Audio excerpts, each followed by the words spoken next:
Bruce isn't the only one that's coming out of retirement. Here's a look at the brand new McFarlane Toys DC Multiverse, the Flash movie, Batmobile.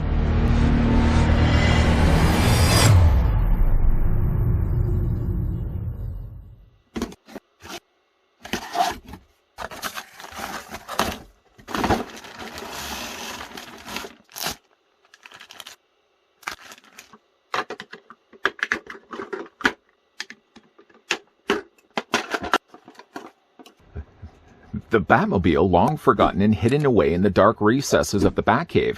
The Batmobile remains one of the greatest weapons of Batman's crime-fighting past if only someone would rediscover it. Before we look at Bat's sweet ride, I'd like to first thank the folks over at McFarlane Toys that not only came up with the idea of actually releasing an in-scale Batmobile that could actually fit your Michael Keaton Batman, but we're also nice enough to provide this sample that we're about to have a look at in this review. I'm going to do my best to grab the tape measure just to measure off how long this is. It's unbelievably long. Of course, it does have to accommodate a regular scaled figure. The Batmobile, if you could believe it, is about 22 inches in length, or it's going to be about 53 centimeters long.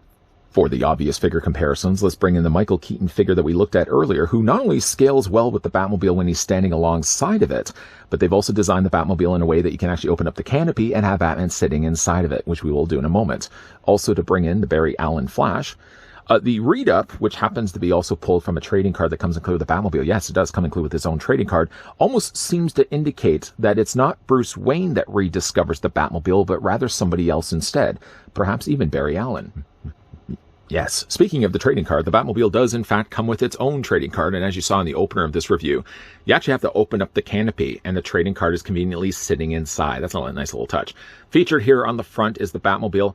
I feel like I had this poster growing up as a kid. I think probably many of you that grew up loving the '89 Batman movie, there were like 3 distinct posters that came out maybe at the time that the movie first surfaced. And I had this specific poster, although the background would have been all stark black. It would have the Batman logo down below here, but it was literally just this very same image of the Batmobile. So it's kind of nice to see that not only the Batmobile comes back, but also the original marketing images that they would have used before. In this case, you can see that the Batmobile is pulled from the Flash movie, but we flip it around to the back here. It doesn't have obviously a real name, but it does indicate right here, if only someone would rediscover it. Makes me really think that it's somebody other than Bruce Wayne that's going to be finding the Batmobile, and then it's going to be, dusted off from there. So that's a cool looking trading card. I'm going to definitely put that with the rest of my trading cards I've been collecting thus far with the Batman or Flash movie. So quick to forget that this is actually going to be a Flash movie with all the appearances, of course, of Michael Keaton in it. Affleck's Batman's going to be in it as well. And now we've got ourselves the '89 Batmobile. I think a lot of people are just forgetting the fact that it's actually an Ezra Miller solo Flash movie. Either way, though, there was some assembly that was required when you get the Batmobile first out of its box. In fact, picking this up, flipping around to the back here, the back fins were something that ended up having to be installed. One thing they did do, though, is that they actually did mark it with L and R, so you know exactly which side the wings or fins go into the Batmobile. But that's literally the only assembly that was really required to it. While we're certainly on the back of the Batmobile, one thing I really would have loved to see that they could have included, it's probably something I probably could have mentioned a little later into the review, but seeing as we're looking at the back of the Batmobile anyways, is a little thruster, a little exhaust that could have stuck out the back, a little flame attachment that could have plugged into the back. I'm sure I could find something that's of a similar size and be able to fit that in the back hold of it. I just think that would be a really nice touch. But the Batmobile is fairly, I don't want to say light. There's definitely a lot of stuff going on with it, but it's not as heavy as I was really expecting. Short of maybe just a little bit of assembly that's required on the back of the vehicle, the Batmobile as a whole looks fantastic. There is one thing, obviously, that many people have already talked about, and we're going to talk about it right now, is the fact that the coloring of canopy is very noticeably different than the rest of the vehicle. The vehicle, as you can see, has a very nice midnight black look to it, but the canopy, for some reasons unknown, seems to be more of a medium gray or a darker gray. It's a little jarring, obviously, when you see it for the rest of the vehicle. Maybe in the movie, the canopy is clearly a different color than the rest of the vehicle, but I would have loved if they could have released a Batmobile with it actually would have had a black canopy. Now, I've seen some customizers actually take the time to actually color this in to match the rest of the coloring of the plastic. I don't know if I would be willing to go that far the extreme, but I do really wish that this could have been a different color than the rest of the Batmobile. It does have a little button here on the front that you can push it. So essentially, when you get the Batmobile, the canopy does latch shut. There's actually a little point where the canopy actually does latch into a section here in the front, and you can't open it without actually pressing a little button here on the front of it. When you press it, the canopy pops up. If you can time it actually in a way, and then you have it angled in a way, you can actually press the button and actually the canopy will slide forward, kind of like what I'm doing right now. And that's one way to actually have it looking as if it actually opens like it does in the movie. With this now opened, you can see it's hinged only on the sides here. You can actually tilt it up as well. But let's just bring it down and move it a little bit further forward so you can actually see what's going on all on the inside of it. All the little markings and all the little reeds and meters are all colored differently here in silver, while the majority of the inside canopy is all done here in that same shiny black plastic. You got a little few knobs and dials here on the sides, all painted here in silver, and you've also got yourself a steering wheel, which doesn't seem to actually rotate. Not that it would need to be something that needed to rotate in the first place. I just put the Batmobile down here for a second, grab ourselves the Michael Keaton figure, obviously, because you guys would want to see. This leads me also to realize why they would have used the fabric cape. Not only does the fabric cape flow well on the figures, but it also would make things a lot easier when it comes to getting the figures to sit inside. You're just going to take Batman's legs.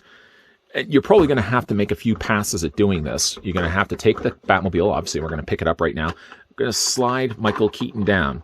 And while I would have assumed he would have been more in a seated position, you're actually having to kind of shimmy him back and forth. And then you sort of have to slide him further down than what you thought you would have to do. And again, we're just going to shimmy him down as best we could. Be careful, though. I've already done this a couple of times. When you are putting Michael Keaton or Batman actually into the seat here, you want to make sure that the head does not actually, I've done it a couple of times already with the ears, that the ears don't actually get a little pinched or folded in the process. But you want to just sort of wiggle him back, kind of get him behind. Yeah, that right around there. That's good. But just be careful again. Like every time you're going to be taking Batman out of the seat, you're probably going to be then pulling back on those ears. Luckily, they're made of softer plastic. But then when Batman's fully inside the seats, then you can go ahead and just close up everything. And then you go ahead and just take the front and snap it down. And now he's inside the Batmobile. He sits well, but obviously you're going to have to take him and kind of wiggle him down before he fits finally in there. But he does look good. I mean, obviously you can see him still from the frosted windows there on the front that you can make out there's his face. You probably can even make out the fact that there's a bat emblem there on his outfit. But again, just to release it, you're going to go ahead and press the button. And again, you can either release it with it upright, or you can have a little bit more fun and tilt it forward and press the button again. And the canopy slides forward like it does in the movies. Taking then Michael Keaton out, just want to slide him sort of off to the side. You don't want to kind of pull him out abruptly front forward like this, because that's going to be the thing that's going to fold back his ears. But if you sort of take the figure and slide him onto the side, you can then kind of get your hand in there and pull the figure back out. And let's go ahead and close the canopy back up. Other things that the Batmobile unfortunately do not have, like the original 89 movie, is it does not have the Gatling guns on either side. So these don't actually open up or anything like that. They're there obviously for show, but they're not ones that actually do open up and revealing the canopies or I should say the Gatling guns inside of that. On the front, of course, you got the turbine engine. You have the nice colored headlights there, obviously on the front. These look like they've actually been painted, although they're not simply just painted over top of the existing mold. It looks like they probably would have colored these or even molded these maybe in yellow plastic, and it looks like they would have been applied separately. On the side, of course, you got yourself big giant tires with the Bat logo there in the middle. It actually kind of looks a little bit more like the Adam West Bat logo, but the tires do spin very well. The material that they use seems to be almost a rubber material. I wonder if it's just a really soft plastic. And there's the actual treading on the undersides of the tires. You got some nice chrome finish there on the sides.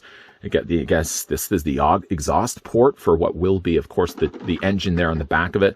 You got, again, you got the Bat logos there on front and back of the tires, nicely handled there in the gold. And as we already kind of started the review looking at, you got some vents there along the top. You got the tail lights there on the back, and then you've also got some exhaust ports also done there, also in the nice silver.